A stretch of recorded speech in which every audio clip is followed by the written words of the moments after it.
వైసీపీకి చెందిన కీలక నేతలు కొంతమంది ఇప్పటికే జనసేనలో చేరిపోయారు. ఇప్పుడు వైసీపీ ద్వితీయ శ్రేణి నాయకులు కూడా జనసేన వైపు చూస్తున్నారు. సోమవారం విజయవాడకు చెందిన కార్పొరేటర్లు జనసేన కండువా కప్పుకున్నారు. మంగళగిరి జనసేన కార్యాలయంలో జరిగిన కార్యక్రమంలో వీరంతా జనసేన గూటికి చేరారు. జనసేన అధినేత డిప్యూటీ సీఎం పవన్ కళ్యాణ్ వీరందరినీ కండువాలు కప్పి పార్టీలోకి ఆహ్వానించారు. పార్టీ బలోపేతం కోసం పనిచేయాలని సూచించారు. ఈ క్రమంలోనే గతాన్ని ఓసారి గుర్తు చేసుకున్నారు. వైసీపీ కార్పొరేటర్లు, కౌన్సిలర్లు ఆ పార్టీని వదిలి పక్క పార్టీల వైపు చూస్తున్నారు. తాజాగా విజయవాడలో వైసీపీకి బిగ్ షాక్ ఇచ్చారు అక్కడి కార్పొరేటర్లు, నేతలు.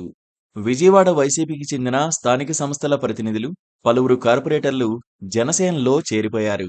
విజయవాడ 16వ డివిజన్ కార్పొరేటర్ ఉమ్మడిశెట్టి రాధిక, 38వ డివిజన్ కార్పొరేటర్ అప్పాజీరావు, 48వ డివిజన్ కార్పొరేటర్ ఆదిలక్ష్మి, 51వ డివిజన్ కార్పొరేటర్ రాజేష్తో పాటు జగ్గయ్యపేట నియోజకవర్గం వర్ససాయి జెడ్పీటీసీ, అలాగే అమలాపురం, పొంగనూరు, ధర్మవరం నియోజకవర్గాల నుంచి పలువురు నేతలు జనసేనలో చేరారు. మంగళగిరి జనసేన పార్టీ కార్యాలయంలో కండువాలు కప్పి వీరందరినీ జనసేనలోకి ఆహ్వానించిన పవన్ కళ్యాణ్ పార్టీని ప్రజల్లోకి తీసుకువెళ్లాలని సూచించారు. పార్టీ కోసం కష్టపడిన ప్రతి ఒక్కరినీ గుర్తుంచుకుంటామని చెప్పారు. ఏమాత్రం ఆశల్లేని సమయంలో నాదెండ్ల మనోహర్, హరిప్రసాద్ వంటి నేతలు జనసేనలో చేరి తన వెంట నడిచారని పవన్ కళ్యాణ్ గుర్తు చేసుకున్నారు. 2016లో మంగళగిరి పార్టీ ఆఫీసులో సమావేశం ఏర్పాటు చేస్తే మీడియా సైతం వచ్చేవారు కాదంటూ గుర్తు చేసుకున్నారు.